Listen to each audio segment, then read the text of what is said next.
खुश हूँ क्योंकि इसलिए नहीं कि मेरी शादी की सालगिरह है, मैं इसलिए खुश हूँ क्योंकि प्रभु के दास, बहुत सारे दास बिशप साहब हमारे बीच में हैं और बड़े दिल से मेरी वाइफ की और हमारी तमन्ना थी, उर्दू में कहूँ तो हसरत थी कि परमेश्वर के दास और दासी हमारे बीच में आए। तो खुदा ने बड़ा मुबारक मौका दिया। मैं प्रभु की दासी से मैम से बोल रहा था कि मैम एनिवर्सरी का तो बहाना है, आपको बुलाना है। तो मैं प्रभु का धन्यवाद करता हूँ। और इससे पहले कि हम आगे चले, मैं चाहता हूँ कि जिसकी वजह से सब कुछ मुमकिन हुआ है, क्योंकि मैं विश्वास करता हूँ, प्रेयर कर रहे थे कि कब प्रभु के दास आए, लोग आए कब आएंगे, लेकिन इस जगह पर जो कुछ करने के लिए जिसने सब कुछ दया की, अनुग्रह किया, आइए हम अपने प्रभु के लिए, यीशु मसीह के लिए जोर से तालियां बजाकर उसका धन्यवाद करें। जोर से कंजूसी ना करें।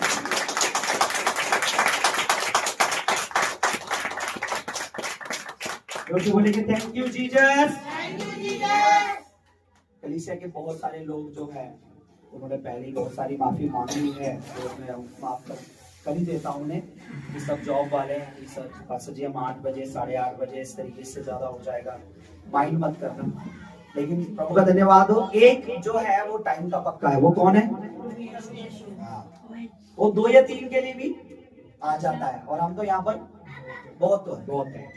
तो मैं प्रभु का धन्यवाद करता हूँ। हम प्रभु को हमने बहुत वेट करवा लिया है। उन्होंने बोला, प्रभु ने बोला होगा यार 6 बजे का टाइम दिया मुझे, इससे पहले कि हम आगे की प्रोग्राम में करेंगे कि प्रभु के दास दासी पहली बार है हमारी कलीसिया में आए, और मैं ये विश्वास करता हूँ कि आज शैतान शर्मिंदा है।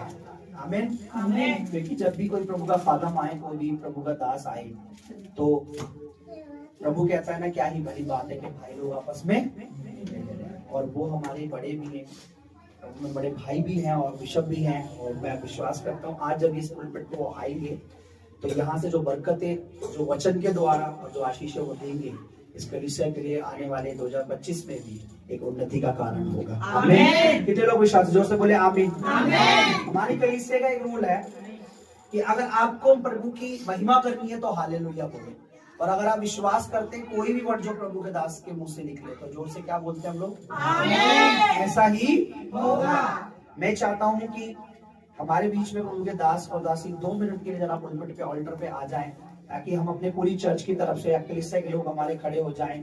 कुछ परिवार के लोग अभी है नहीं, और उनकी तरफ से भी जो मैं इनका भी स्वागत करता हूँ। आप लोग आए हैं, ये हमारे बड़े ही गर्व की और ऑनर की बात है।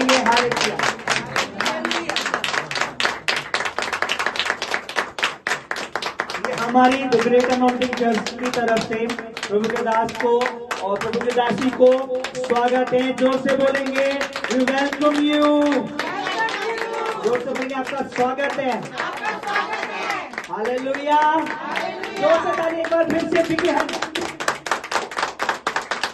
हमारी पूरी टीम की तरफ से, चर्च की तरफ से सर आपका स्वागत है। और हम बहुत ही ज्यादा हैप्पी हैं, खुश है कि आप यहाँ पर आए हैं। ठीक है, और मैं चाहता हूँ आप एक शब्द, कुछ भी एक बात बोल दें, उसके बाद हम आगे। खुदा का शुक्र हो। हालेलुया। मैं आप लोगों का बहुत थैंक यू कि आप लोगों ने यहाँ आने का, हमारा आज का मकसद ये है कि हम सब मिल सके। हम तो पहली दफा आए हैं, आप लोगों ने इतना वेलकम किया है। आपकी कलीसिया को खुदा बहुत बड़ा, बाकी अभी जब वचन में जाएंगे ना और भी बहुत सारी हालेलुया हालेलुया। मैं चाहता हूँ अपनी सीट पर बैठ जाएं। और ऑनर की बात है, दास भी आए हैं हमारे ऑनर की बातें। और इससे पहले कि हम ज्यादा और लेट हुए, हम सब आराधना में चलेंगे, वर्शिप में चलेंगे। जो वर्शिप जो ब्रदर करते हैं वो मैंने वैसे ही बोला कि जो जितने लोग टीम आराधना करते हैं वो लोग जॉब पे, तो आज शायद मुझे गला यूज करना पड़ेगा, तो हम लोग हारमोनियम पे आप मेरा साथ दे देंगे। ऋषि योग्यता से बढ़ के दिया अपनी दया से तूने मुझे, योग्यता से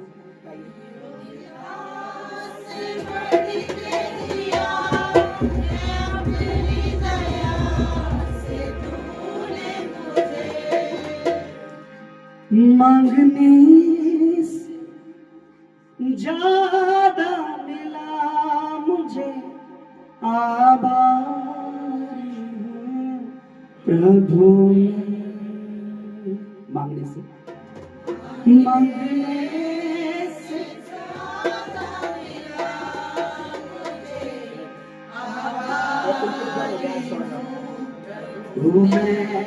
धन्यवाद धन्यवाद के साथ स्तुति गाऊंगा, ऐ यीशु मेरे खुदा,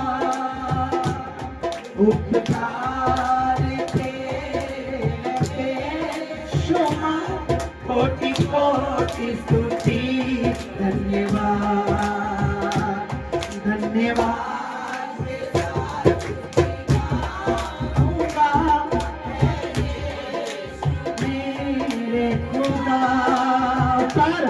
उपकार तेरे हमेशा, कोटि कोटि स्तुति। धन्यवाद तू है सच्चा जिंदा खुदा, तुझे पर ही भरोसा मेरा। तू है सच्चा खुदा, तुझे पर ही भरोसा मेरा। सेवा पूरी करके, सेवा पूरी करके पाऊंगा, सेवा पूरी करके पाऊंगा, प्रभु ऐसा दो वरदान। सेवा पूरी, सेवा पूरी करके पाऊंगा, प्रभु ऐसा दो वरदान। धन्यवाद धन्यवाद के साथ यीशु मेरे खुदा, उपकार बेशुमार, कोटि कोटि स्तुति।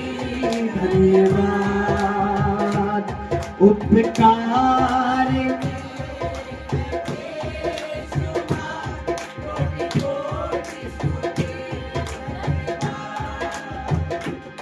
योग्यता से भर के दिया है अपनी दया से तूने मुझे। योग्यता से भर के दिया है अपनी दया से तूने मुझे। मांगने से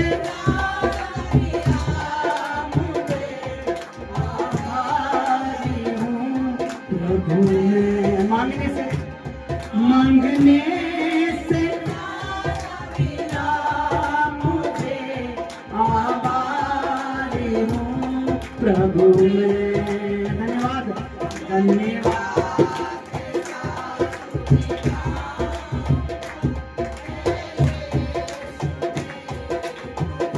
मेरे खुदा,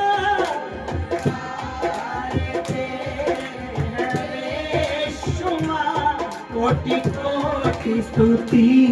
धन्यवाद कोटि कोटि स्तुति।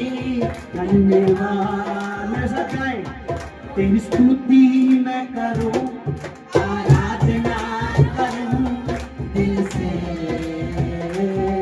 दिल से तेरी स्तुति करूं राजा। तेरी स्तुति, क्योंकि तू स्तुति के योग है, क्योंकि तू महिमा के योग है, क्योंकि तू आदर के योग है, क्योंकि तू ही अल्फा, तू ही ओमेगा, तू ही अव्वल, तू ही आखिर है। तेरी स्तुति, तेरी स्तुति मैं करूं, आराधना करूं दिल से, दिल से। ओ तेरी स्तुति मैं करूं, आराधना करूं दिल से। मेरी सांसों में, मेरी सांसों में तेरा नाम है, ऐ यीशु तू ही तो। मेरी सांसों में तेरा नाम है, ऐ यीशु तू ही तो।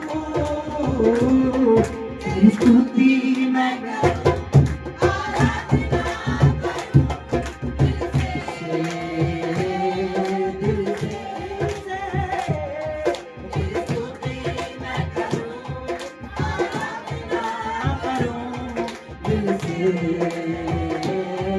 दिल जहाँ मेरी ये नजर जाए मेरे जहाँ मेरी नजर जाए वहाँ तेरी स्तुति हो मेरे खुदा जहाँ मेरी नजर जाए वहाँ तेरी स्तुति हो मेरे जीवन का सहारा तू है यीशु तू ही तू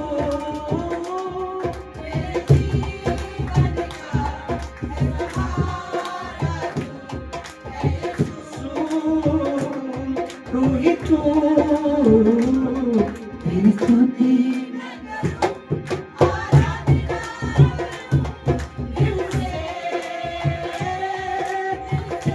हालेलुया तेरी स्तुति मैं करूं परमेश्वर की महिमा के योग परमेश्वर उस स्तुति के योग प्रशंसा के योग तारीफ के योग खुशी और गम में साथ हो तेरा शुरू और अंत में नाम हो तेरा बोले चर्च खुशी आज की खुशी में तेरा साथ चाहिए तेरी आशीषें चाहिए मेरे खुदावन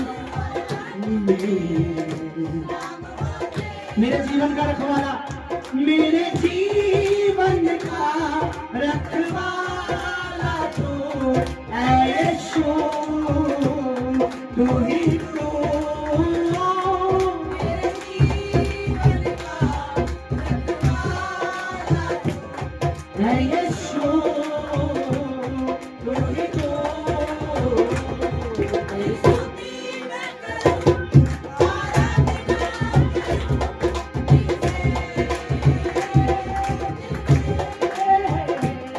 तेरी स्तुति मैं करूं स्तुति मैं करूं आराधना करूं दिल से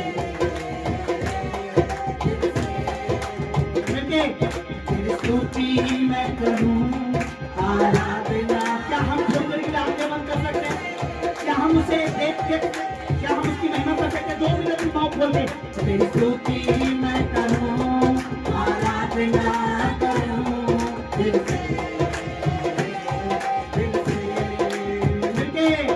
स्तुति मैं करूं आराधना करूं दिल से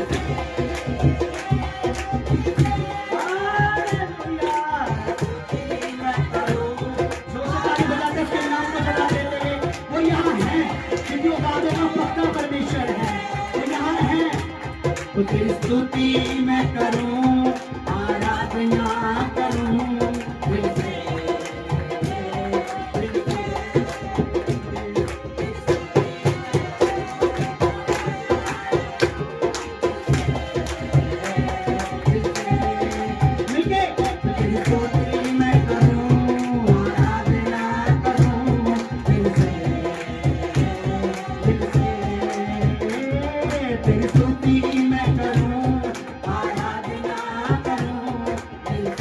दिल से दिल से दिल से दिल से तो बोले हालेलुया तो हम प्रार्थना में चलेंगे और थोड़ी देर हम प्रार्थना में चलेंगे और मैं करूंगा आंखें बंद करें उसका थैंक्स करें उसने हमें जिंदा रखा है वो यहाँ नहीं आया है प्रभु यीशु मसीह पिता हम तेरा धन्यवाद करते हैं मेरे जीवित कार्यकारी परमेश्वर पिता आज की शाम के लिए मेरे परमेश्वर खुदावन जी तूने हमें दी प्रभु जी पिता परमेश्वर पिता पिता परमेश्वर तूने हमें प्रभु जी एक जगह एकत्रित करा पिता हम आपका धन्यवाद करते हैं प्रभु जी एक जगह के लिए पिता इस सेवकाई के लिए पिता परमेश्वर पिता आपके हर एक उस आशीष के लिए खुदावन जो तूने हमें शारीरिक रीति से मानसिक रीति से आत्मिक रीति से दी है प्रभु उन सब के लिए खुदावन तेरा शुक्रिया करते हैं प्रभु जी पिता परमेश्वर पिता आज की आराधना के लिए पिता आज की खुशी के माहौल के लिए प्रभु जी पिता हर एक बात के लिए प्रभु यीशु मसीह हम आपको धन्यवाद देते हैं पिता परमेश्वर पिता। और एक बार और पिता परमेश्वर पिता पूरे समय को पवित्र आत्मा तेरे नियंत्रण में देते हैं। पवित्र आत्मा तो हमारे बीच में हो, हमारे साथ, हमारे मध्य हो, तेरी मर्जी हमारे जीवन में पूरी हो प्रभु जी पिता परमेश्वर पिता। आपके पवित्र और बलवंत हाथों में सौंपते हैं। धन्यवाद के साथ ये प्रार्थना यीशु तेरे नाम से मांगते हैं। लाते हैं जो गुड न्यूज लाए हैं। आई बिलीव कि आज इस कलीसिया के लिए और मेरी लाइफ के लिए, मेरी पत्नी के लिए गुड न्यूज प्रभु ने भेजी है, जो हम थोड़ी देर में अभी सुनने वाले हैं। तो गुड न्यूज का, उन पैरों का हम स्वागत करेंगे। क्या ही स्वागत वो पाँव जो पहाड़ों पर अच्छी खबर लाते हैं। जोर से ताली बजाकर मैं हमारे स्टाफ जो हमारे बिशप भी हैं और हमारे कलीसिया के मुख्य हैं, जो तालियों की कमी है भाई साहब, ये तो कमी जोर से ताली बजाएंगे। इस बच्चे में मैं स्वागत करता हूँ।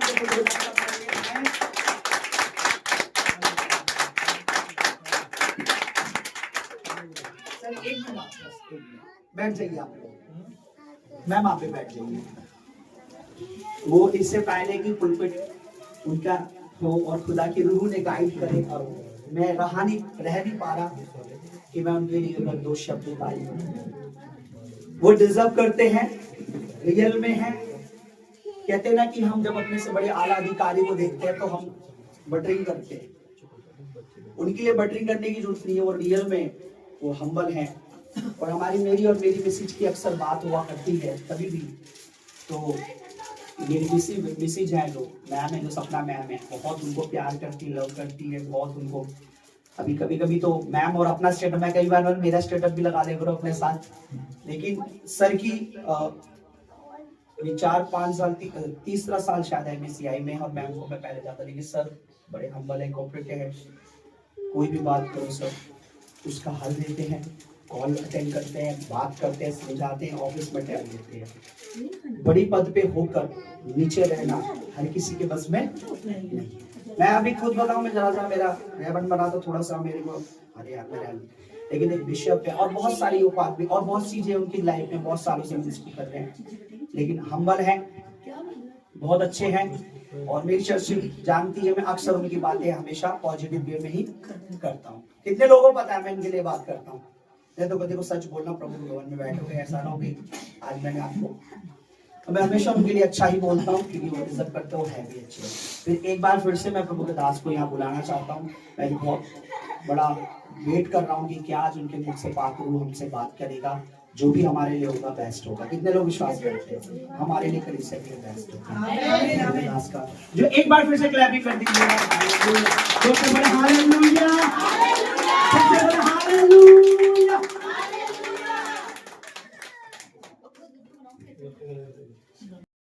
पासवान साहब का भी थैंक यू ले लेता हूँ। हाँ वॉइस तो कम ज्यादा हो रही है। सुनने आज का दिन रखा, पहले भी बहुत सी दफा बातचीत है लेकिन टाइमिंग नहीं लग पाता।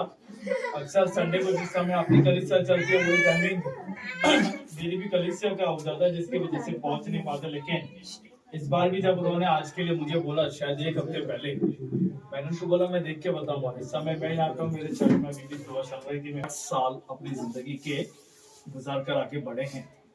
उन्होंने 8 साल उनकी जिंदगी के दिए कि आज वो अपने इस शादी की एनिवर्सरी को बना रहे हैं। और हम सब यहाँ पे जो मौजूद है ना, उनकी खुशी के अंदर शामिल हैं कि खुदा बाप तूने उनको रखा, उनको ये सारी चीजें दी। और इसीलिए अपने खुदा को शुक्रगुजारी सबसे पहले दी कि खुदा बाप तेरा धन्यवाद। हमने तालियां बजा के खुदा उनका धन्यवाद दिया, हमने उसकी स्तुति करी। और अभी जो सबसे पहला गीत गाया, उस गीत के अंदर हमने गाया कि जब तक मेरी सांस है ना, मैं तेरे कामों को करने वाला होना चाहिए। आप में से हमसे ज्यादा आप अपनी कलीसिया के बारे में बहुत लोग जानते हैं। बीच में बहुत से सरकमस्टांसेस आए, बहुत सी ऐसी चीजें आई जहां लगा कि शायद अभी कैसे होगा, कल की सुबह क्या होगा, कल लगने वाले इतवार क्या होगा। लेकिन मैं आपको बताऊं, आपका चर्च बहुत सुंदर है। हालेलुया। अंदर घुसने के बाद मेरे को बहुत अच्छा लगा। अभी मैंने किसी से नहीं बोला, पर मैंने बने उन्हें सुन लिया। MCI की मीटिंग में यहीं बैठ के करवाऊंगा सबको। बहुत अच्छा बना हुआ है।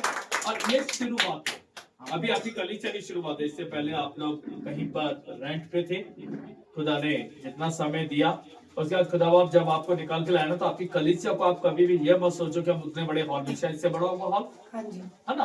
क्या हम वहां से यहाँ आ गए, बाहर का रास्ता कैसा है, क्या कुछ है, उसमें मत देखो। आप ये देखो यहाँ हम आए, नंबर 1 हमारा अपना है, नंबर 2 वहां पंखे में, तो यहाँ हम कैसे हैं, एसी में है ना। बहुत सारी चीजें बहुत अच्छा बना हुआ है। खुदा आपकी यही बरकतें हैं, और यही भी बरकतों के लिए खुदा कहता है पासबान और उसकी पत्नी का एक मन एक लक्ष्य चित्त होकर के मांगना। जब हम कलीसिया रूपी परिवार में आते हैं, पासवान को देखते हैं, तो अक्सर आपने सुना है उनको हम फादर भी कहते हैं, है ना, चाहे कोई छोटा है कोई बड़ा है। और आपने अपने पासवान के मुंह से भी देखा, पीछे ऋषि नाम है आपका ना, जो पीछे भाई बैठे, क्या नाम है आपका, अमित ऋषि और अमित। बार बार पादी साहब जिस समय यहाँ से बोल रहे थे, बार बार बेटा ऐसे कर ले, बेटा ऐसे कर ले।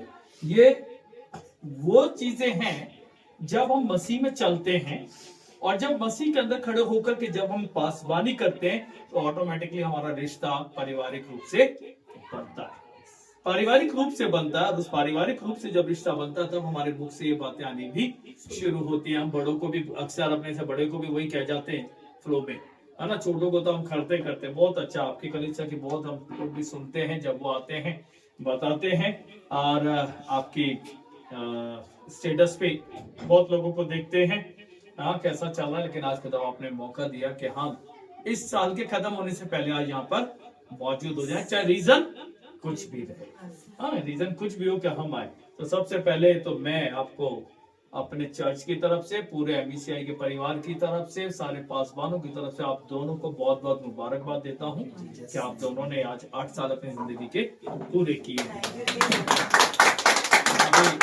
और भी बहुत सा समय, अभी और भी बहुत से साल खुदा ने रखे हैं कि सेवकाई के अंदर अभी तो बढ़ना शुरू किया है, अभी हमने शुरुआत करी, अभी तो बहुत सा समय, हाँ खुदा आपने आपको देता। याद रखिए खुदा का वचन यहाँ पे हम देखेंगे, कितना टाइम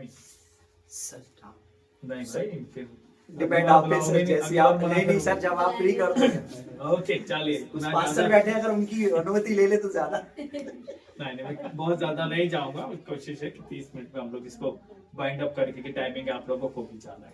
हाँ हम लोग खुदाउन के वचन में अगर जाकर के देखें हमें कैसा होना चाहिए, निकालिए पहला थिस्सलुनीको, उसका पहला थिस्सलुनीको उसका 5वां बाब, उसकी 16 से लेकर 18 तक को हम देखेंगे।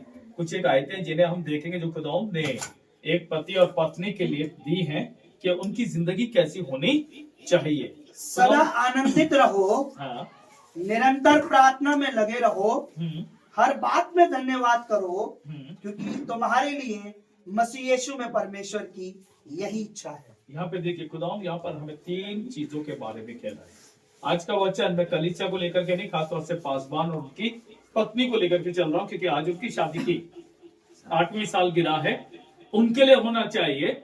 और उसके साथ साथ आज फिर से अपने रिव्यूज को देखें कि खुदा ने हमसे क्या कहा और मैं क्या हूँ। जब उन्होंने शादी करी होगी उस समय में जरूर, चाहे वो कैसे भी रहा हो, जरूर कहा होगा कि हम दोनों क्या करेंगे, एक दूसरे को देखने वाले हैं, प्रेम करने वाले हैं, सुख में दुख में परेशानी में मुसीबत में एक साथ। और जिंदगी के 8 साल ऐसे नहीं निकले कि रोज दोनों बड़े अच्छे खुश रहते हैं, लड़ाइयां भी हुई होंगी, बहुत सारे सर्कमस्टांसेस आते हैं। और इनको हम कहते हैं ये जिंदगी के अंदर हमारे क्या स्पीड ब्रेकर्स हैं, जहां हम सिलो सिलो होकर के आराम से निकल गए तो बहुत अच्छा, और हमने जल्दबाजी करी तो हम गिरने वाले हो जाएंगे। और ये हर एक की जिंदगी में, लेकिन खुदावंद हमसे कहता है हमें परमेश्वर के साथ बने रहना चाहिए। इससे पहले हम इसकी एक एक चीजों को देखें। याद रखिए बाइबल हमें कहती है जब मैं अकेला हूं तो रोज सुबह उठूं, परमेश्वर से प्रार्थना करूं, रात को धन्यवाद करूं, भजन संहिता के अंदर। उसके बाद कहता है जब मेरी शादी हो जाती है तो पति और पत्नी एक साथ बैठ करके प्रार्थना करना शुरू करें, तब खुदावंद उनकी दुआओं को सुनता और उनको आशीषित करता, उनकी हर एक जरूरतों को खुदावा पूरा करता है। इसीलिए अब जब वो प्रार्थना का समय हमारे पास आ रहा है, जब वो प्रार्थना का समय हमारे पास है, तब हमारे पास क्या मेन मकसद होना चाहिए। आप ये नहीं है कि आज शाम को मुझे चिकन चाहिए, कल मेरे को मोबाइल चाहिए, परसों खाना के लिए मुझे ये चाहिए। ये दुआ के बारे में नहीं तो खुदा हमसे बेहतर जानता मुझे आज क्या खिलाने वाला है, मेरी क्या मन की इच्छा है, मेरे को क्या खाना है। कभी कभी देखा है ना कि हम सोचते हैं मुझे चिकन खाना, पता लगता है पूरा हफ्ता निकल जाता है, हम कहते हैं कल ये छूटे और कब मैं दाल चावल खा लूं। बहुत सी दफा ऐसा हो जाता है। लेकिन कुरान हमारी ये नहीं, एक तो उसके सम्मुख बैठने का मतलब, प्रार्थना का पहले हमें मतलब पता हो जाना चाहिए। प्रार्थना का मतलब यहाँ पर है परमेश्वर के साथ हमारी बातचीत का होना, एक तरफा नहीं। कि आपने प्रार्थना करी और उसके बाद खत्म, आपको पता ही नहीं कि मेरे लिए वो काम हुआ भी या नहीं हुआ। खुदा ने मेरे से क्या कहा, खुदा मुझसे क्या कहना चाहता, मुझे पता ही नहीं, तो उसका प्रार्थना का फिर मुझे पता नहीं। प्रार्थना का मतलब ही है कि मेरा परमेश्वर के साथ जुड़ाव होना, और खुदा मेरी जवाब को मुझे कैसे पहुंचाता है। अब उसका पहुंचाने का तरीका है, अब वो डायरेक्ट तो हमसे हम कहेंगे ना बात नहीं कर रहा, खुदा अपने वचन से हमसे बात करता है। ये जो वचन आपको दिया है ना, या इससे आपको बात करता है। आप कभी भी बाइबल उठाइए, उसको खोलिए, जो चैप्टर निकले उसे पहले ऐसे ही पढ़ लीजिए, उसको पढ़ने के बाद फिर दुआ कीजिए और अपनी परेशानी को रख दीजिए, चाहे कोई सी भी है, शारीरिक है, आत्मिक है, आर्थिक है, सामाजिक है, आप उसे रखिए और फिर से दोबारा उसको एक एक करके पढ़िए। आप जब पढ़ेंगे और उसमें ढूंढेंगे, खुदा आपको उसमें सारी बातों का हल दे देगा। कोई स्पेशल पढ़ने के लिए नहीं कह रहा कि मैं आप एक्स्ट्रा चैप्टर ही पढ़ो, ये पढ़ो, नहीं, उसमें देने वाला है। लेकिन हमारे को याद रखना चाहिए, खुदा जब हमसे बात करता है, हमारे को कैसा होना चाहिए। 8 साल का जीवन, किसी का 10 है, किसी का 20 है। हाँ, अभी 7 तारीख दिसंबर के अंदर हम दोनों ने अपनी 23वीं सालगिरह बनाई है। हाँ, 23 में हमारी 2 साल। हाँ, मेरी जिंदगी के 48 हुए। मैंने बोला खुदा बाप अब जल्दी नहीं बुलाना, अब तो 50 करके ही जाना है। उसके बाद हुआ 23 साल, मैंने कहा खुदा बाप तो सिल्वर भी बना के जानी, 50 भी अब 2 साल है जब हमें करके जानी है। तो इसीलिए ये ऐसे ही नहीं निकला समय, ऐसे ही नहीं निकलता जब तक कि मैं खुदा के साथ नहीं चलने वाला। चलिए इसके अंदर सबसे पहले वो हमसे क्या कह रहा है, इसकी 15-16 आयत के अंदर वो हमसे सबसे पहली चीज क्या कहता है, एक पति और पत्नी के रूप में, कलीसिया के बारे में और हमारे निजी जिंदगी के बारे में क्या कहता है। सदा आनंदित रहो, सदा आनंदित रहो। कैसी भी परिस्थिति है, कैसा भी समय है, कैसा भी चीजें हैं, मुझे कैसा रहना चाहिए, आनंदित रहना चाहिए। मुझे आनंदित रहना चाहिए। सबोपदेशक की किताब उसके 3 अध्याय के अंदर अगर आप जाकर के देखें, वहां पे लिखा है हर एक चीज का एक समय है। बिना समय के कोई चीज हमारे लिए पूरी होने वाली नहीं है।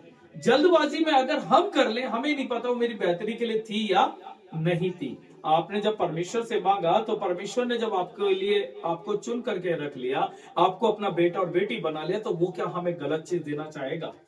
वो तो हम जल्दबाजी में है कि मुझे चाहिए चाहिए, लेकिन वो जानता आज मैं दूंगा, कल इसके मतलब कि ये नहीं है, इसको मैं थोड़ा रुक कर दूं, कब दूं, जब इसको इसकी जरूरत है तब मैं देने वाला हूँ। वो कहता है खुदा, इसीलिए मेरे को सबसे पहले क्या रहना चाहिए, आनंदित रहना चाहिए, चाहे कैसी भी परिस्थिति आए।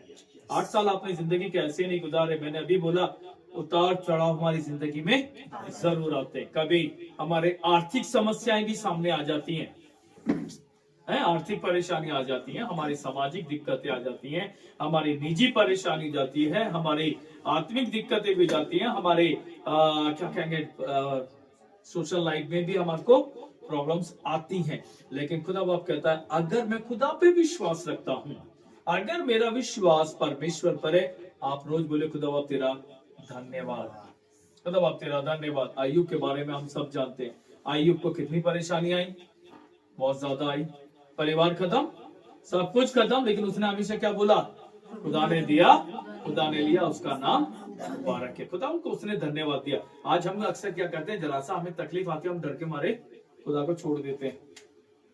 लेकिन अगर आपने सभी ने किया होगा, जब बहुत ज्यादा तकलीफ बढ़ जाती है तब भी हम फिर किसके भागते हैं, परमेश्वर खुदा के पास भागते हैं। चलिए मैं आपको एक दूसरा उदाहरण देता हूँ।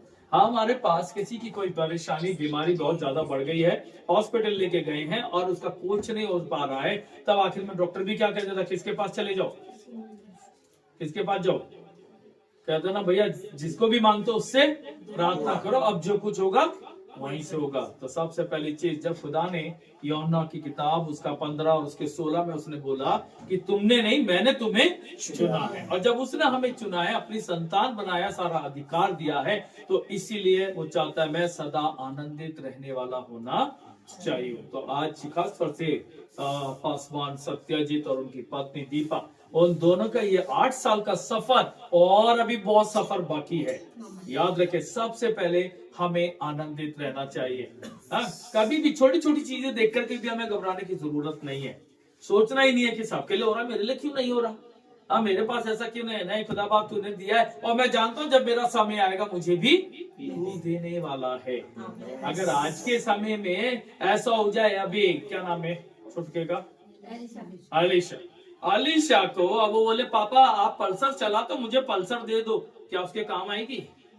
नहीं आने वाली ना। उसका जब समय आएगा खुदा ने पल्सर क्या उसके लिए एफजेड रखी होगी? जबरदस्ती नहीं, इंतजार है, खुदा बाप देने वाला है।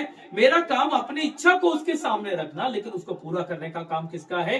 परमेश्वर का। और मुझे हर प्रतिदिन परमेश्वर के साथ निरंतर प्रार्थना में लगा रहना चाहिए, और उसका धन्यवाद मेरे मुख से बना रहना चाहिए, और मुझे आनंदित रहना चाहिए।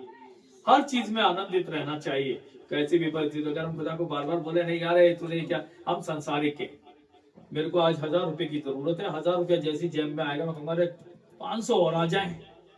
शाम होते थे खुदा बाप 500 और दे दे, रात होते थे खुदा बाप 1000 और दे दे।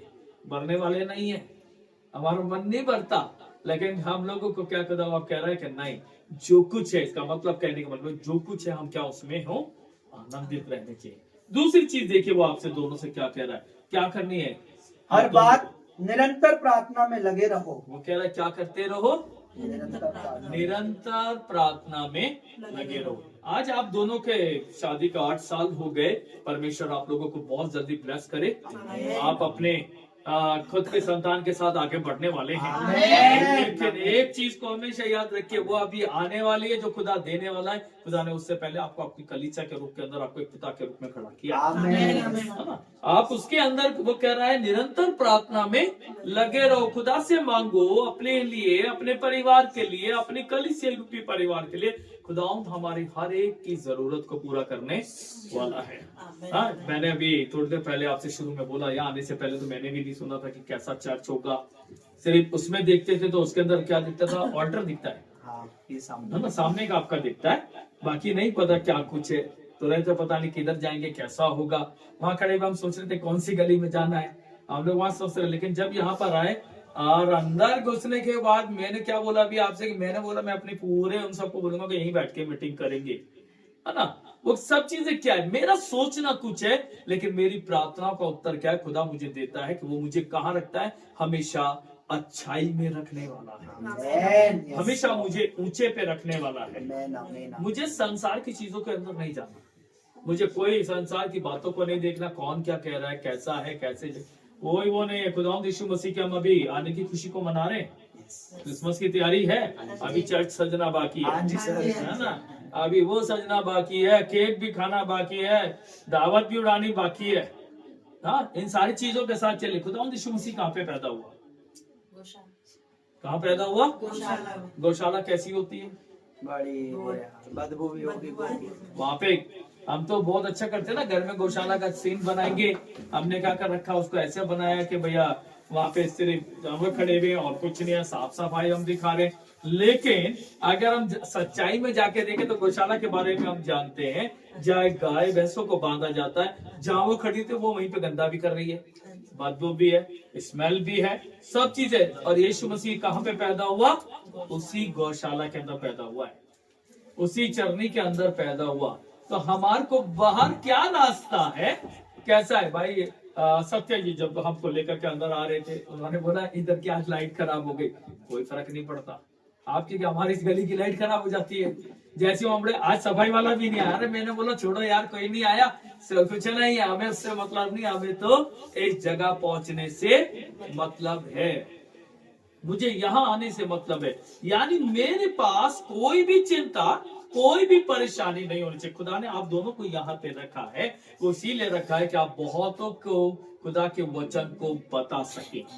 मैं फिर कह रहा हूँ, आप किसी को बदलने नहीं जा रहे, किसी का धर्म परिवर्तन करने वाले नहीं है। आपका काम है कि खुदा तूने मुझे ये दिया और मैं तेरी बातों को और को बता सकूं, वो सीख सके। और इन सारे कामों को करने के लिए निरंतर प्रार्थना में लगा होना चाहिए कि खुदा बाप तूने मुझे चुना, मुझे रखा, मैं तेरे लिए काम करने वाला बन सकूं। जब मैं खुदा के लिए सब चीज करूंगा, आप दोनों जब खुदा के लिए सब कुछ करो तो खुदा आपको आशीषों से भर रहा है। हाँ, शुरू की 2 साल के अंदर, 8 साल के अंदर 2 चीजें आशीष मैंने आपको दिखाई, आप ही की कलीसिया में, आप ही के द्वारा है।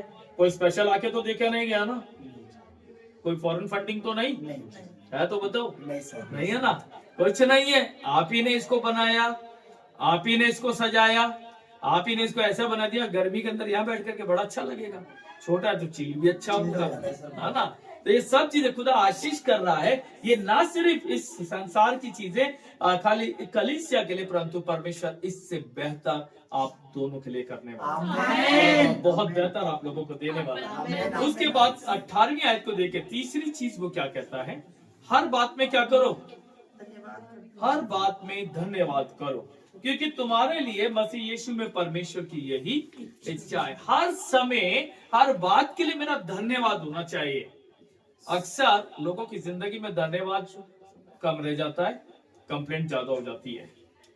उसको ऐसा है, वो तो ऐसा कर रहा है, मेरे को क्यों नहीं है, मेरे लिए क्यों नहीं है। वो कह रहा नहीं, हर बात में धन्यवाद करो, क्योंकि तुम्हारे लिए परमेश्वर में यीशु मसीह की यही इच्छा है।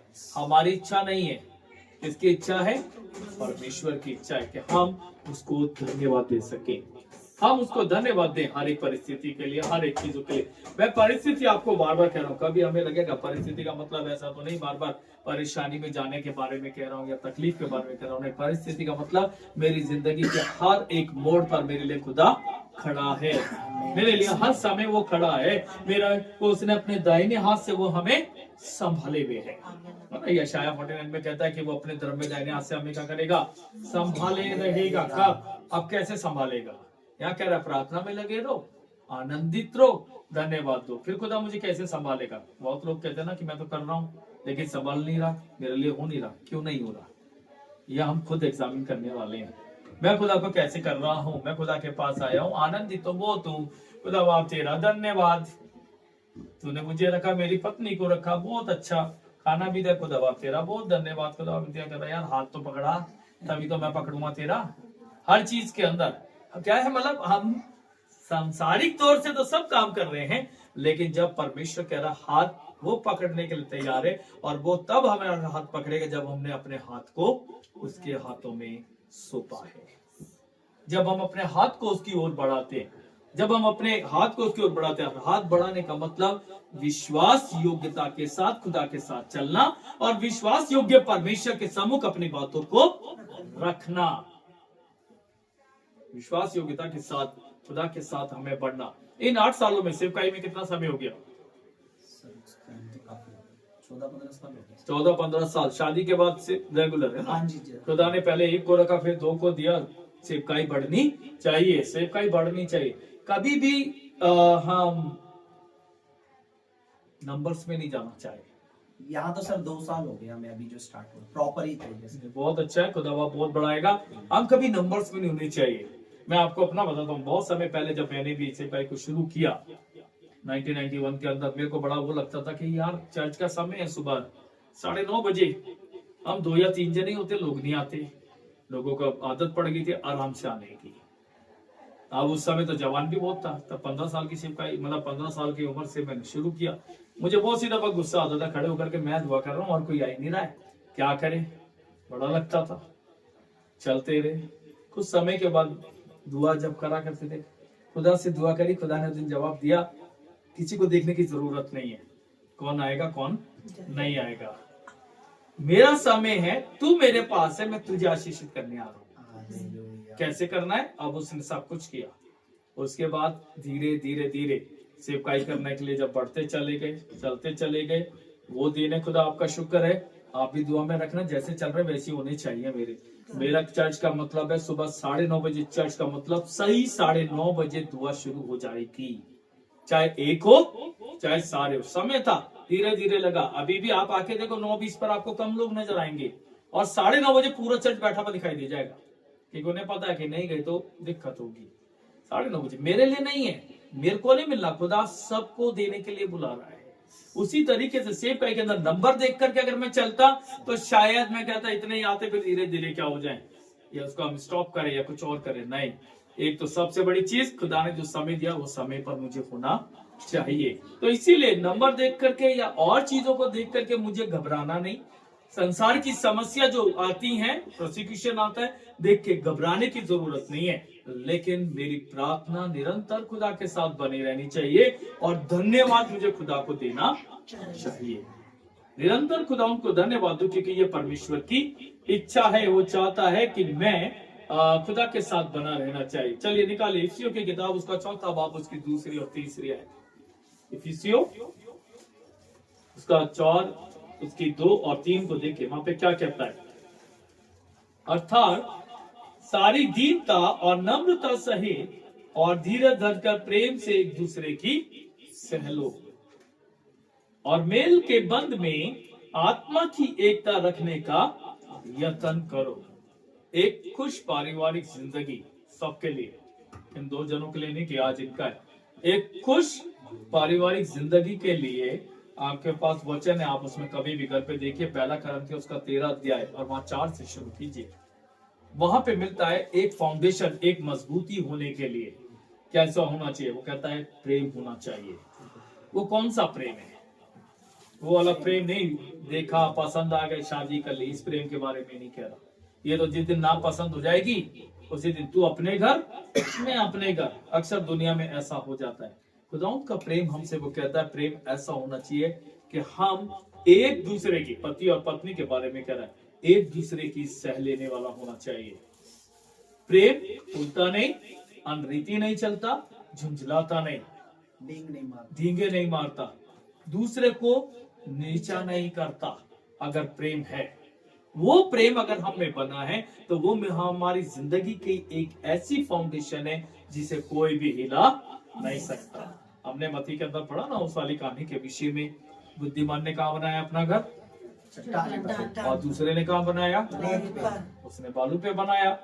वैसे हमारी जिंदगी का है। अगर सारी चीजें, हाँ मैंने जल्दबाजी कर ली और मैं बना के रख लूं, जिंदगी का थपेड़ा आएगा और हम क्या हो जाएंगे, रह जाएंगे। लेकिन अगर हमारे जिंदगी की शुरुआत में हमारा प्रेम बना है, एक दूसरे की बातों को सह लेने का मतलब ये नहीं है कि सत्यजीत भाई कल से पिटाई शुरू कर दें और बोले नहीं बोला है, सह लो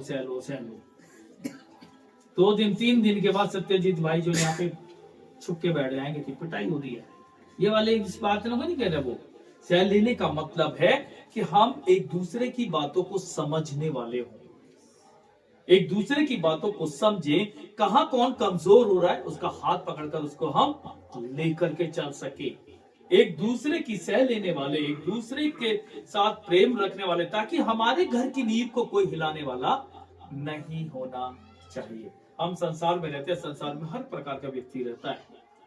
बहुत से लोग हमारे बीचों में रिलेशंस के अंदर हमारे को गड़बड़ा देंगे, कलीसियाई रूपी परिवार के अंदर हमारे में गड़बड़ डाल देंगे, हमारे सामाजिक हमारी जिंदगी के अंदर गड़बड़ डाल देंगे।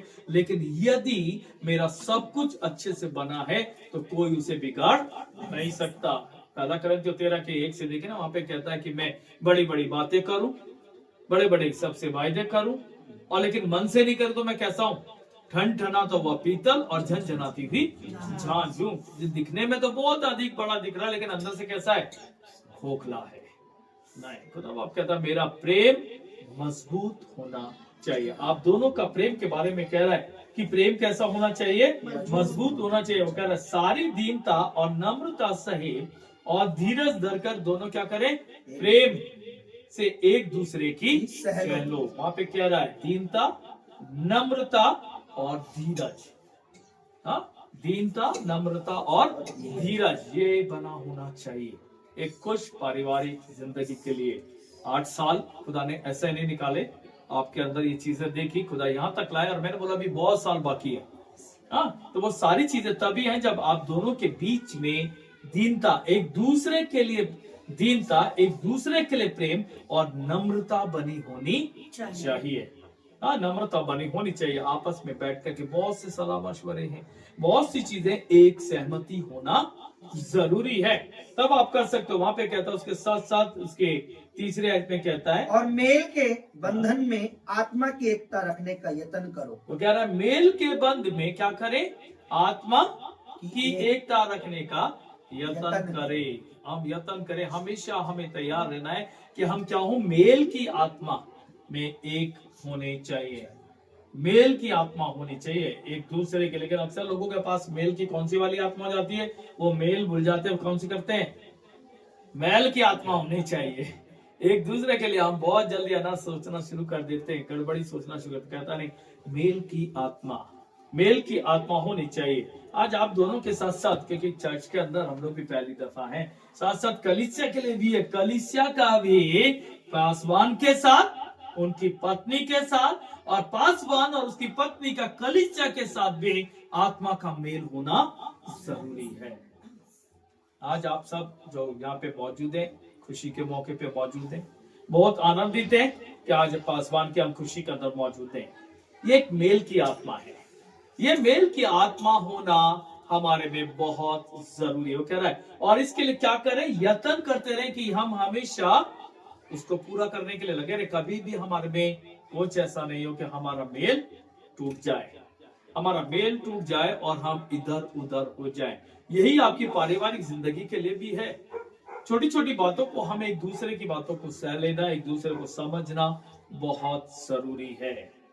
बहुत सारी चीजों को हमें समझना जरूरी है, ताकि खुदाओं तूने जो हमने तेरे सामने शादी के दिन अपनी वाचाओं को बांधा, और अपनी जिंदगी में जब हम आए तो वो हमने सिर्फ वाचा बांधी नहीं, परंतु उसको हम इस्तेमाल भी करते हैं। हम उस वाचा को निभा भी रहे कि जैसा तेरे सम्मुख हमने कहा उसको हम करते हैं। कुलुस्सियों की किताब उसका 3 बाब और उसकी 14 आयत को देखिए। कुलुस्सियों 3:14 में कहता है, इन सब के ऊपर प्रेम को जो सिद्धता का कटिबंध है, उसे क्या करो, बांध लो। बांध लो। सारी बातों पर, सारी चीजों के ऊपर वो कहता है, प्रेम को जो सिद्धता का कटिबंध है उसे बांध लो। प्रेम के बारे में बार बार कह रहा है, ठीक है। वो हमसे कह रहा है कि मेरा प्रेम कैसा होना चाहिए। हमने अभी करंतियों के अंदर देखा, आप दोनों जब पति पत्नी आज रात को सोने से पहले जरूर जब खुदा के पास बैठे, फिर से दुआ जब आप करें जरूर कीजिए, खुदा बाप आज तूने नया साल में हमें लाया है, आज नया दिन के अंदर जब तू लाया, आज तो हमने पूरा दिन तैयारी में निकाल दिया, लेकिन कल से हमारी शुरुआत कैसी होनी चाहिए, उसके लिए तो मुझे दे कि हम दोनों के बीच के अंदर कभी भी शैतान कोई भी कार्य ना करने पाए। हाँ, वो कह रहा है प्रेम को जो सिद्धता का कटिबंध है, हम उसे क्या करें, बांध लें। मेरी जिंदगी से बंधा रहना चाहिए, मेरी जिंदगी से खुदा बाप तेरा प्रेम जो तूने मुझसे करा, वैसे ही प्रेम में अपनी पत्नी से, अपने परिवार से, अपनी कलीसिया से मैं करने वाला होना चाहिए। प्रेम के अंदर मैं बंधा रहना चाहिए। हाँ, ये 1 कुरिन्थियों 16:14 में कहता है, जो कुछ करते हो तुम उसे प्रेम से करो। एक परिवार के विषय में देख रहे हैं हम लोग, इसीलिए बार बार प्रेम को देख रहे हैं। 8 साल का आने का मकसद ही प्रेम के साथ है, वरना प्रेम नहीं होता तो 8 साल भी निकालना मुश्किल हो जाता। आज 8वें साल में तो आ जाते अगर लड़ाई झगड़े चलते रहते, लेकिन यहाँ बैठकर हम दुआ नहीं कर रहे होते। वो दोनों अपने 8 साल हो गए, ठीक है, चल तू ठीक तो ठीक। हम सब अपने घर पे पता भी नहीं होता कि 8 साल निकल गए। इसी प्रेम के द्वारा तो है कि 8 साल निकल गए, चलो आज हम क्या करें, उसको दूसरों के साथ भी अपने इस खुशी को हम बना सके। वो कह रहे जो कुछ करते हो उसे कैसे करो, प्रेम से करो। हर चीज में बार बार वो कह रहा है प्रेम के बारे में, बार बार हर एक चीज समय के लिए मुझसे कह रहा है कि मैं क्या करूं, परमेश्वर से प्रेम करने वाला और उसकी बातों से प्रेम करना। हाँ, उसकी बातों से प्रेम करने वाले होने चाहिए, खुदावंद के वचन से प्रेम करने वाले चाहिए। परमेश्वर का वचन हमें क्या कहता है, हमारा स्वभाव कैसा होना चाहिए, लोभ रहित और किसकी तरह होना चाहिए, प्रभु यीशु मसीह की तरह। वो कहता है ना, जैसा मेरा स्वभाव है वैसा तुम्हारा स्वभाव होना चाहिए। वो प्रेम का स्वभाव, वो उसकी कटिबद्धता, वो उसका हमारे साथ सारी चीजों का बांधना, क्या वो है या नहीं है, उसमें हमें देखने की जरूरत है कि क्या मेरा प्रेम परमेश्वर के साथ है या नहीं है। क्या मैं परमेश्वर के साथ अपनी जिंदगी के आने वाले सालों के अंदर चल रहा हूँ या नहीं। एक बहुत जरूरी चीज अब हम बाइबल में से निकाले, सबोपदेशक की किताब उसका 4 बाब और उसकी 10वीं आयत को देखिए। यह जिंदगी के जब चलते हैं ना, दोनों को बहुत ज्यादा जरूरत है, क्योंकि यदि उनमें से एक गिरे, 9 से पढ़ना है, कोई नहीं, पढ़ो आप। 1 से 2 अच्छे, क्योंकि उनके परिश्रम का अच्छा फल मिलता है। क्योंकि यदि उनमें से एक गिरे तो दूसरा उसको उठाएगा, परंतु हाय उस पर जो अकेला होकर गिरे और उसको कोई उठाने वाला ना हो। देखो देखिए खुदा का वचन क्या कह रहा है, 1 से 2 अच्छी। अब उसके बाद वो कह रहा है क्योंकि यदि उनमें से एक गिरे तो दूसरा क्या करेगा, उसको उठाने वाला है। और उसके बाद कह रहा है परंतु हाय उस पर जो अकेला होकर गिरे और उसका कोई उठाने वाला ना हो। बहुत सारे लोगों को आपने देखा ना, जब शादी की बात आती है अक्सर लोग कहते हैं मैं शादी नहीं करूंगा, अकेले जीवन गुजारूंगा। खुदा ने ऐसा नहीं कहा। खुदा का वचन हम देखें उत्पत्ति की किताब में, इसीलिए उसने सहायक के रूप में पति और पत्नी को बनाया। हाँ, उसने पहले आदम को बनाया, आदम को रखा, उसने देखा आदम के लिए तो मैंने सारी चीजें रख दी, उसके लिए अच्छा फल फ्रूट भी है, अच्छी सारी चीजें है, सारे पशु पक्षी है, फ्री अपने मस्त है, कुछ नहीं, लेकिन उसके साथ बात करने वाला कोई नहीं है। हाँ, वो कब बात करता है, सुबह और शाम, जब खुदा वहां पर आता, परमेश्वर आता, तब वो उससे बातें करता, तब वो बातें करता। तब उसने देखा कि इसके लिए अकेला रहना अच्छा नहीं है, तब उसने एक और बुद्ध बनाया और उसने क्या करा, उसके अंदर जो जीवन दिया वो आदम से दिया।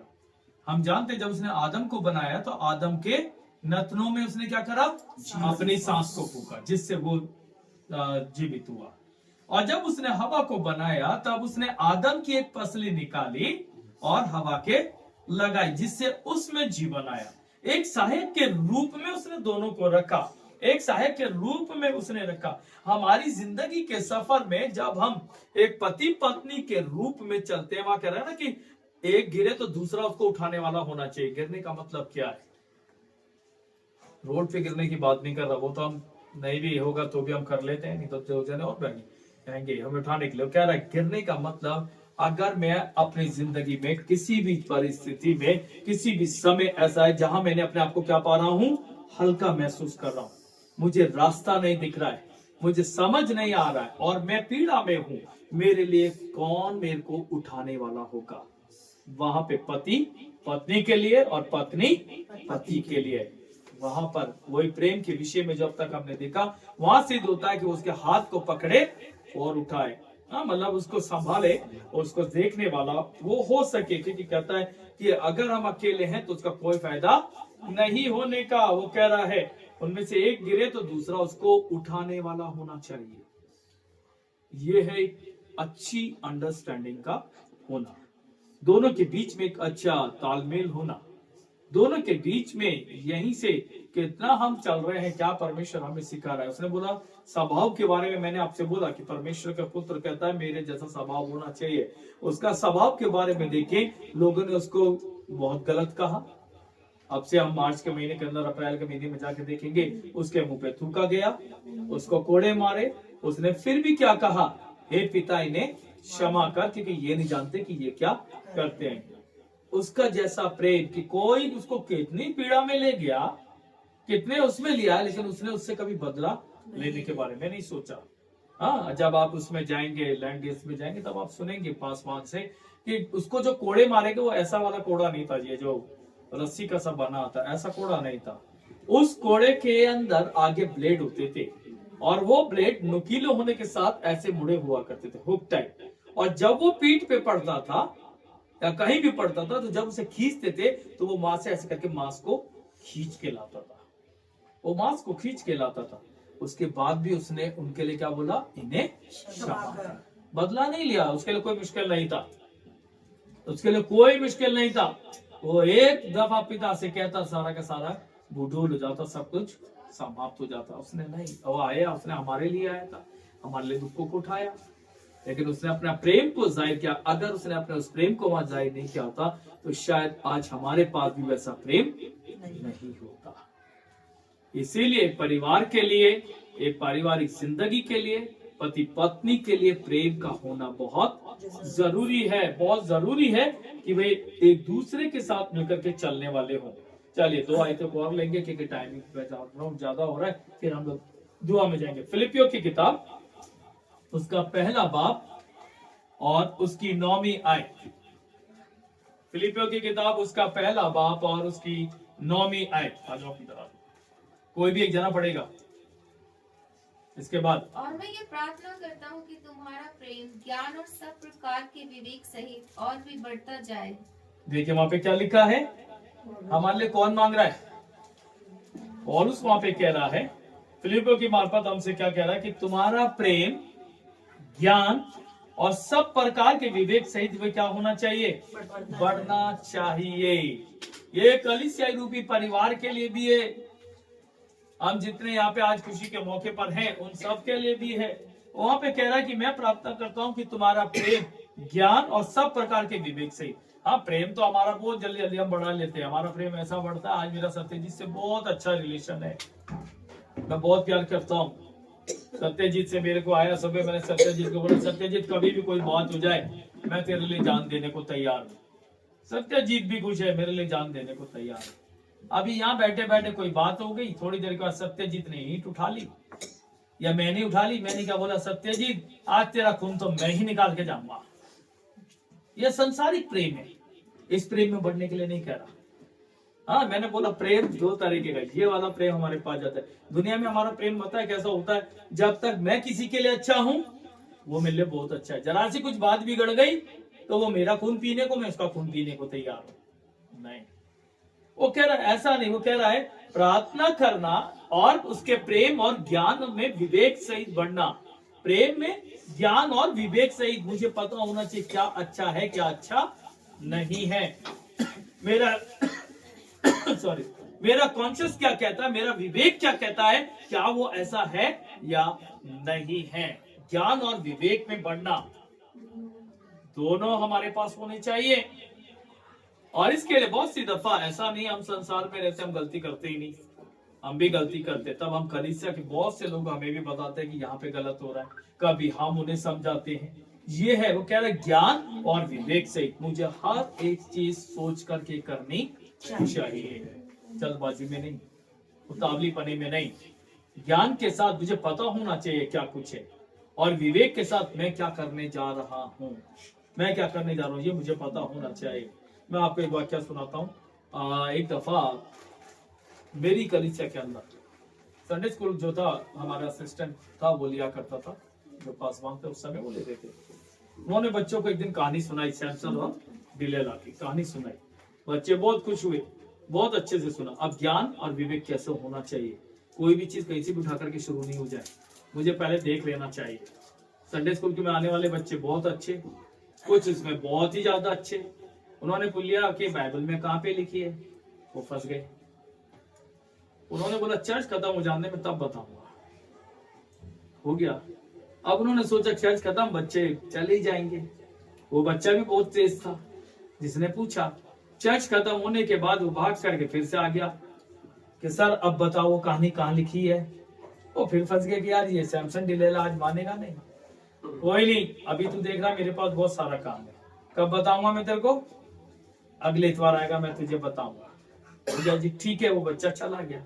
उसके जाने के बाद मुझसे पूछा सैमसन डिलेला की कहानी कहाँ लिखी है। मैंने पूछा क्यों, बाइबल में खुद देखी नहीं? अरे मुझे तो याद थी, मैंने वैसी सुना थी, वो मेरे पीछे पड़ गया। कहाँ लिखी है, कहाँ लिखी है, ऐसा नहीं होना चाहिए। ज्ञान और विवेक, मेरा बोलने के समय में क्या बोल रहा हूँ, मेरा कॉन्शियस, मेरा विवेक मुझे क्या कहता है, क्या इस बात की जरूरत है या नहीं है। क्या मेरी कलीसिया में, मेरे परिवार के अंदर, क्या मुझे इस चीज की अभी जरूरत है या नहीं है, मुझे उतना ही होना चाहिए। हाँ, वचन में देखे खुदावंद यीशु मसीह जब लोगों के बीच में प्रचार करता और उसके बाद वो जाता फरीसियों के बीच में काम करता, जब उन्हें सब बातें बताता, कुछ लोग तो सुनते, कुछ लोग क्या करते, उसको पकड़ने के लिए, पीटने के लिए तैयार हो जाते। तब वो क्या करता, वहां खड़ा नहीं रहता कि आओ मुझे पीटो, मेरे को तो खुदा ने भेजा है। वो क्या लिखा है बाइबल में, वो कैसा हो जाता, वहां से चुपके से निकल जाता था। किस लिए? ये नहीं कि उसे जवाब देना नहीं आता, वो चाहे कुछ भी कर सकता है, इसीलिए कि उनसे ज्यादा बहस करने पे कुछ होने वाला नहीं है। मेरे को खुदा ने भेजा कि मुझे उसके काम को करना है, और अगर आज ही मेरा काम रुक गया तो मैं कैसे काम करूंगा। तो उसने क्या किया, वो वहां से निकल जाता है। इसीलिए उसने वचन में बोला मुझे कबूतर की तरह भुला होना चाहिए, लेकिन सांप की तरह क्या हो जाना चाहिए, चतुर होना चाहिए। ये नहीं कि नहीं ये तो मैं करके रहूंगा, ये तो मैं करके रहूंगा, नहीं। वो कह रहा है इसीलिए ज्ञान और विवेक होना चाहिए। खुदा ने मुझे बुद्धि विवेक ज्ञान दिया। वो कह रहा है अगर कमी है तो मैं उससे मांगू, बिना उलाना दिए रहने वाला है। तो मुझे क्या करना चाहिए, क्या मुझे नहीं करना चाहिए, तभी मेरे लिए होगा। कि मैं कैसे कर रहा हूँ, हर चीज मेरे पास। वो कह रहा है विवेक सहित और भी हमारे में क्या होना चाहिए, वो बढ़ते चले जाना चाहिए। आखिर में निकालेंगे पहला थिस्सलुनीके उसका 3रा बाब और उसकी 12 आयत को देखेंगे कि क्या आखिर में है। निकाले पहला थिस्सलुनीके उसका 3रा बाब और उसकी 12 आयत, क्या कहती है वहां पे जी। और प्रभु ऐसा करे कि जैसा हम तुमसे प्रेम रखते हैं वैसा ही तुम्हारा प्रेम भी आपस में और सब मनुष्य के साथ बढ़े और उन्नति करता जाए। देखिए वहां पे साफ कहता है प्रभु ऐसा करे कि जैसा हम तुमसे प्रेम रखते हैं वैसे ही तुम्हारा प्रेम भी आपस में और सब मनुष्य के साथ बढ़े। और क्या करना चाहिए, उन्नति पाना चाहिए, घटना नहीं चाहिए, लिमिट में जाना चाहिए। उन्नति पाने वाला होना चाहिए मेरे प्रेम के द्वारा, मेरे प्रेम के द्वारा बढ़ने वाला होना चाहिए। आज अगर आप दोनों का जीवन अच्छा है तो आपको देख करके कलीसिया के अंदर प्रेम बढ़ने वाला है। आज आप दोनों की जिंदगी कैसे, उसे देख करके बहुत से लोग सीखने वाले हैं। अगर मेरी जिंदगी जैसे मैं उसको चलाऊं तभी लोग देखेंगे, तभी वो सीखेंगे आखिर मैं क्या हूँ। सिर्फ खुदाऊं ने हमें चुन लिया, हमें यहीं तक सीमित नहीं, चुन लेने के बाद मैं कैसा चल रहा हूँ। 2025 आने वाला है। 2025 के अंदर अब से मेरे ख्याल से शायद 1 महीने पहले एक बड़ी मीटिंग के अंदर जिस समय में था और जब वहां मैं खड़ा बातें कर रहा था सबसे प्रभु के वचन से, तब खुदा ने बोला कि हम 12 महीने आते हैं, 1 साल में 12 महीने होते हैं। और मैं जवानों से उस दिन बात कर रहा था, तकरीबन 250-300 जवान वहां पे मौजूद थे CYM के अंदर। वहां पे आखिरी दिन जब मैं बात कर रहा था तो मैंने बोला कि हम 12 महीने हैं, हम 12 महीने के अंदर हर महीने सिर्फ कितने लोगों को खुदा का वचन बताएं, 2 जनों को, सिर्फ 2 जनों को। 200 नहीं बताना, 20 नहीं जाना, 12 नहीं जाना, सिर्फ 2 जनों को बताना है। बताने के बाद आपको उनके पास शायद दोबारा जाने की भी जरूरत नहीं है। तो साल भर में आपने कितने लोगों को बताया, 24, ठीक है ना, 12 महीने 24 लोगों को बताया। जिसको खुदा का वचन ज्यादा अच्छा लगेगा वो खुद आपके पास पूछने के लिए है। अगर 24 में से सिर्फ 2 जन ने भी खुदा को माना, उसकी बातों को मान के चलना शुरू किया, तो आपने खुदा के काम को पूरा किया, अपने चुना जाना पूरा किया। मैं इसका धर्म बदलने की बात नहीं कर रहा कि बैप्टिज्म देगा तो ही मैं गिनूंगा, नहीं, वो उसकी मर्जी और खुदा का समय के अनुसार है। लेकिन कितनी उसकी इच्छुकता है, कितना वो जानता है और वो कितना खुदा के साथ चला जाता है, वो मेरे पास होना चाहिए। परमेश्वर की इच्छा हमारे लिए 2025 में ये है कि अगर हम इसको करने के लिए तैयार हो जाए ना, कोई मुश्किल नहीं है। अभी 14 तारीख को मेरे को किसी ने बोला आपने 2 बोला, मैं तो ठान के बैठा हूं मुझे 2 नहीं, हर हफ्ते मुझे 4 से मिलना है। मैंने कहा जैसा खुदा बाप आपको दे वैसे आप करो, मेरा कहना तो सिर्फ 2 जन है। अब हम उन्हें कैसे समझाने जा रहे हैं। आज मैं बाइबल उठाऊं और सीधा किसी के पास चला जाऊंगा, उसकी समझ में आने वाला नहीं है। मैं क्या कर रहा हूं, हर चीज को समझाने का तरीका सबसे पहले मेरी खुद की जिंदगी कैसी है, मेरा पारिवारिक जिंदगी कैसी है, मैं पति पत्नी हम कैसे रहते हैं, हमारे बच्चे कैसे रहते हैं, क्या कुछ है। जब तक वो मेरे को नहीं देखेंगे, मुझे देख के वो सीखने वाले भी नहीं होंगे। इसीलिए पासबान और उसकी पत्नी को तो कलीसिया के लिए एक क्या होना चाहिए, एग्जाम्पल बना हुआ होना चाहिए।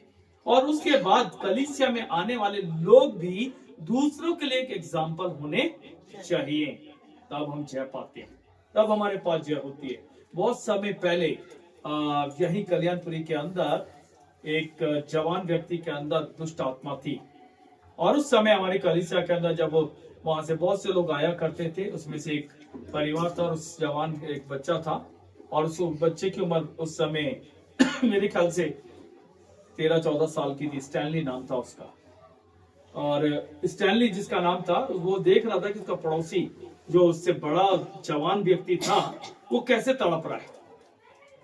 वो एक अच्छे परिवार से था, एक पंडित परिवार से था, उन्होंने सब कुछ कराया, कुछ नहीं हुआ। वो जवान बहुत तड़पता रोज। स्टैनली सिर्फ संडे स्कूल में आने से सुना करता। अब आप देखिए, आपके संडे स्कूल होता है ना, शुरू करो संडे स्कूल।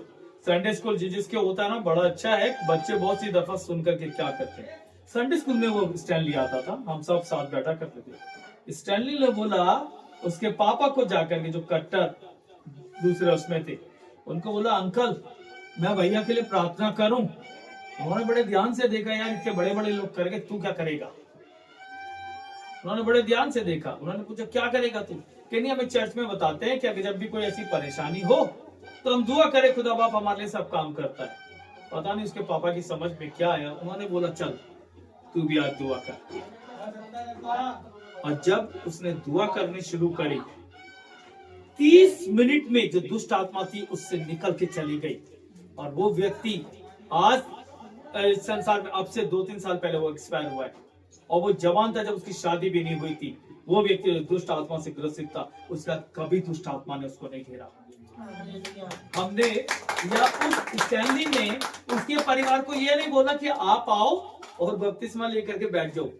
नहीं, आप जहाँ हो कोई नहीं, हमारा काम प्रार्थना करना है, खुदा बाप काम करेगा। आज भी उनकी दुकान शॉप जिस व्यक्ति का था कल्याणपुरी में चलती है। आज भी बहुत मसीहों के लिए वो तैयार खड़े रहते कि हाँ हमने वहां सीखा। ये हम सबके लिए है, हम सबको खुदा बाप इस्तेमाल करने वाला है। मेरी जीवन के अंदर मैंने क्या सीखा, जब मैं वही सिखाता हूं तब परमेश्वर की सिद्धता हमारे द्वारा उत्पन्न होती है। जहां वो कहता है प्रभु ऐसा करे कि जैसा हम तुमसे प्रेम रखते हैं वैसा ही तुम्हारा प्रेम भी आपस में और सब मनुष्य के साथ बढ़े और क्या करे, उन्नति पाए। बचा के रखने वाले नहीं होने चाहिए, बढ़ाने वाले होने चाहिए। और इसीलिए बढ़ाने के लिए मैंने बोला 2025 कितने लोगों से मिलना है? 2 लोगों नहीं, फिर आप पूरा गड़बड़ा जाओगे। 24 लोगों से मिलना है मुझे पूरा साल। उसने दिया कितने लोगों से मिलना है? 24 लोगों से मिलना है। अभी आज कितनी तारीख हो गई? 18 हो गई। अभी कितने दिन बाकी है? हाँ मेरे ख्याल से शायद 13। हाँ 13 दिन शायद बाकी है। 13 दिन और अपने जैसे चल रहा है चलाना है। 1 तारीख से मुझे याद रखना है, 1 से 30 के बीच में मुझे कितने लोग से मिलना है? सिर्फ 2 लोगों से मिल लेना। महीने में 2 से मिलना है, साल में 24 लोगों से मिलना है। और उनके पास बताने के लिए खुदा ने मेरे लिए क्या किया या उनके लिए प्रार्थना करने से वो मेरी जिंदगी को देख के बदलने चाहिए, ताकि वो जो आज परेशानी में है, दिक्कतों में है, मुसीबतों में है, बीमारियों में है, खुदा ने मुझे चुना कि मैं जाऊं और उनसे वैसा प्रेम करूं जैसा कहना, जैसा मैं प्रेम करता हूं वैसा प्रेम करूं, उन्नति पाऊं कि खुदा बाप तूने मुझे दिया और मैंने उसके लिए भी किया और तूने उसको भी शंगाई दिया। अगर हम ये करेंगे तो हम बढ़ने वाले हैं। आखिर में सिर्फ एक बात बता कर फिर हम दुआ में जाएंगे। हम सब जानते हैं, एक दफा बाइबल के अंदर ये कहानी हमें मिलती है कि एक धनवान व्यक्ति ने अपने 3 मजदूरों को बुलाया। वो वहां से जाने से पहले उसने 3 को बुलाया, तीनों को क्या करा, एक दमड़ी दे दिया, एक तोड़ा, उनको देकर चला गया कि वो उसको ले और उससे इस्तेमाल करो। उसने बोला तुम इसको इस्तेमाल करो। उसके जाने के बाद पहले व्यक्ति ने अपने काम के लिए देखा मैं क्या करूं, दूसरे ने भी कर लिया, तीसरे ने क्या करा, उसको उठा करके संभाल कर रख दिया कि कल वो आएगा पूछ लेगा तो क्या होगा। समय आया, मालिक आया, मालिक ने पहले को बुलाया, पूछा तूने क्या किया। उसने बड़े आनंद से बोला ये तेरा दिया हुआ पैसा है और देख मैंने इसको चलाया और मैंने इससे कितना काम बढ़ा लिया। वो बहुत खुश हुआ कि तू सीमित नहीं रहा, तूने इसको बढ़ाया। खुश होकर के उसने क्या बोला, जा ये पैसा भी, ये जो रुपया है ये भी तेरे लिए है। उसको छोड़ दिया। दूसरे को बुलाया और उससे पूछा, उसने भी वही जवाब दिया कि मैंने इतना बनाया। वो खुश हुआ कि मेरे दी हुई चीज से ये बड़े हैं। तीसरे को बुलाया, तीसरे का जैसे नंबर आया वो पहले घर पे भाग के गया, उसने गड्ढा खोदा, वो निकाला और लेकर आया और आके क्या बोला, मुझे पता था कि तू जब आएगा अपना पैसा मांगेगा, देख मैंने छुपा के रखा, कुछ नहीं किया, ये रहा तेरा पैसा। उसे लगा कि शायद ये भी मुझे मिल जाएगा जैसे बाकियों को मिला। उसने बोला कुछ नहीं किया, कुछ इस्तेमाल नहीं किया, अच्छा इसका मतलब तेरे बस के नहीं है तो वापस ये भी मुझे दे दी। खुदा ने आपको मुझे चुन करके रखा है। आज हमारी जिंदगी में खुदा ने क्या किया, क्या मैं उसको दूसरे तक बता करके बढ़ा पाया हूँ या मैंने संभाल के रख लिया कि नहीं मेरे को तो शांति मिल गई, मेरा पड़ोसी परेशान है मैं क्यों दुआ करूं, मैं तो अपनी दुआ करूंगा। मेरे पड़ोसी के लिए दिक्कत है मैं क्यों उसके लिए सहायक बनूं, मैं किसी के लिए क्यों करूंगा। मैंने संभाल के रखा तो याद रखिए जो हमारे पास है ना वो छिन जाएगा। खुदा ने दिया है, मैं उसके लिए प्रार्थना शायद घर जाके नहीं कर सकता लेकिन अपने घर में तो मैं कर सकता हूँ ना। देखिए आनंदित हमें होना चाहिए, देख करके बढ़ना चाहिए। खुदा बाप जब कोई हमारी दुआ से हम दुआ करें और वो चंगाई पाए ना, वो कितना आनंदित होगा उसको तो पता नहीं। उससे ज्यादा आनंदित कौन होता है, हम खुद होते हैं। खुदा ने हमारी दुआ को सुना है, खुदा ने हमारी दुआ को सुना। एक दफा ऐसे एक जवान लड़की, उसकी हालत बहुत ज्यादा खराब हो गई और वो बिल्कुल हमारे घर के सामने रहती है और मिसेस ने भी देखा, सब उसको देख रहे थे। उस लड़की की हालत ये हो गई कि उसे अगर गली से बाहर भी जाना है डॉक्टर के लिए तो गली के अंदर उसके घर के नीचे 2 व्हीलर खड़ा करते थे। बहुत सी दफा तो हम भी अपना खड़ा करके उसको बेटा कि चल बेटा चल तू चल, ऐसे लेके जाया करते थे। बहुत ज्यादा बुरा हाल था। फिर लगा क्यों नहीं हम दुआ करें। काफी समय बाद हमें लगा हमें दुआ करनी चाहिए। इसके लिए दुआ करी। उसके मम्मी पापा को कोई नहीं है। हमने नहीं बोला हम क्या करेंगे, हम तो बोला नहीं आप कर, तो हम तो अपने चर्च में जरूर दुआ करेंगे। इसके लिए घर में लगातार दुआ करी, चर्च में दुआ करी और मेरे ख्याल से इसके 2-3 महीने के बाद वो लड़की आज के डेट तक कोई बीमारी नहीं, अब उठकर खूब तेज भागती है, डीजे पे खूब डांस करती है, सब कुछ हो गई। उसके घर वाले जितने खुश थे उससे ज्यादा खुश हम लोग हुए। क्यों? क्योंकि खुदा बाप तूने हमें रखा, थोड़ा दिया, तूने हमसे प्रेम किया और मैंने जब तुझसे मांगा तूने मेरी प्रार्थना को अनसुना नहीं किया। यही हमें याद रखना है। खुदा मेरी प्रार्थना को अनसुना करने वाला नहीं है। आज पति और पत्नी ये दोनों भी जब दुआ करते हैं, खुदा बाप इनकी प्रार्थना को अनसुना नहीं करते। ये उसी का असर है कि हम सब मौजूद हैं, हम यहाँ पर हैं। खुदा बाप उनकी सेवकाई को और अधिकाई से बढ़ाए। आइए हम दुआ करेंगे।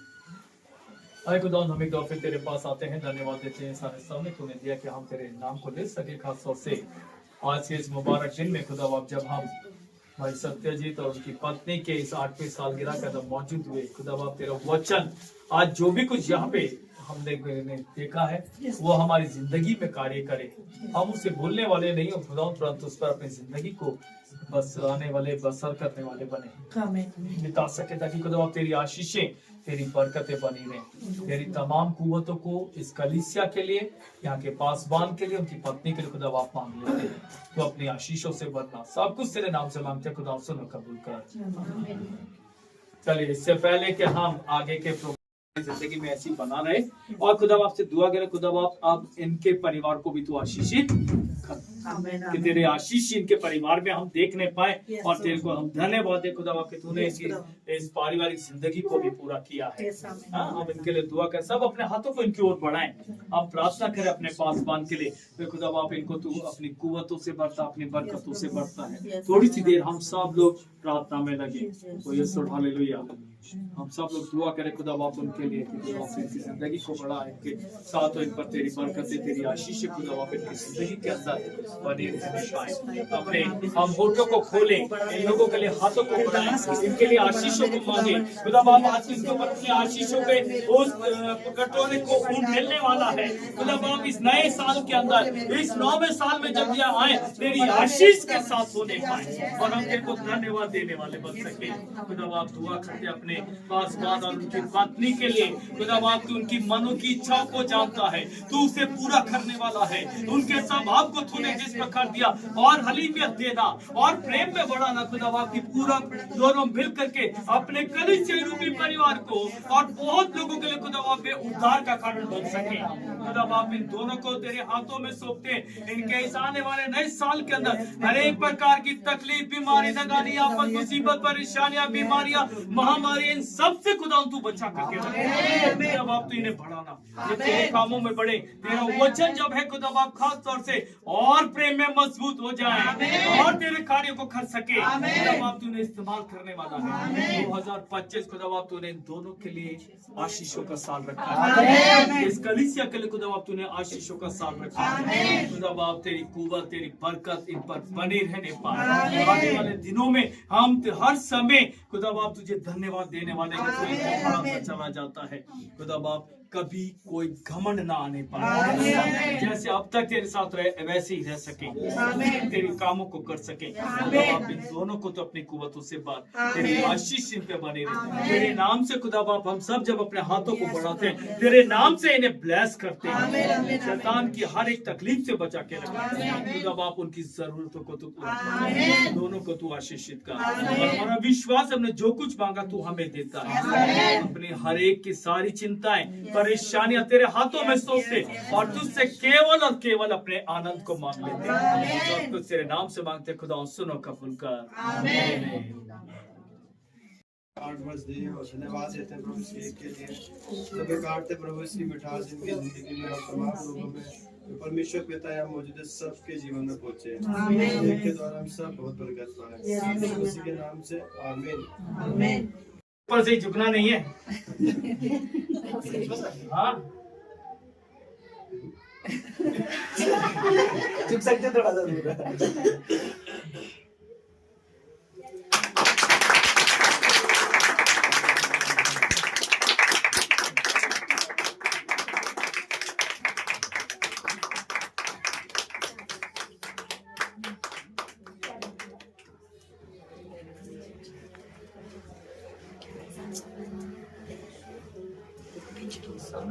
Cream cream banana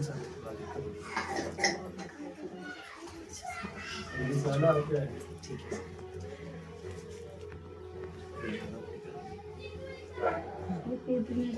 cream banana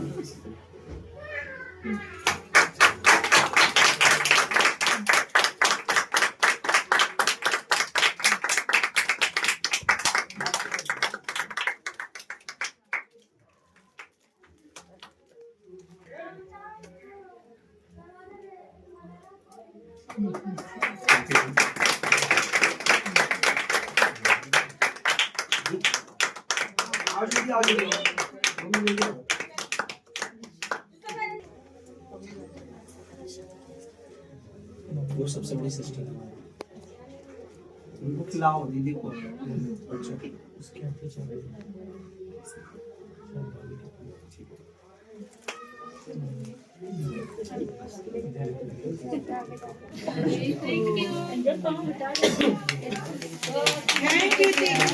thank you.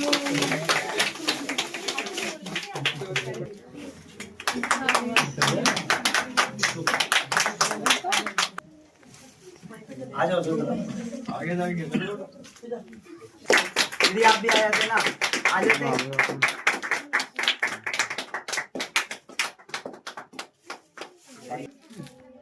दीदी आप लोग आइए आगे आ जाए 2 मिनट के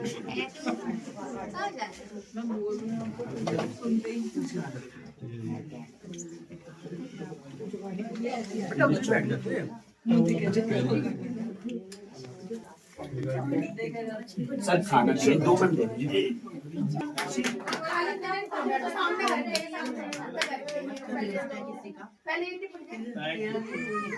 दीदी रुक जाओ।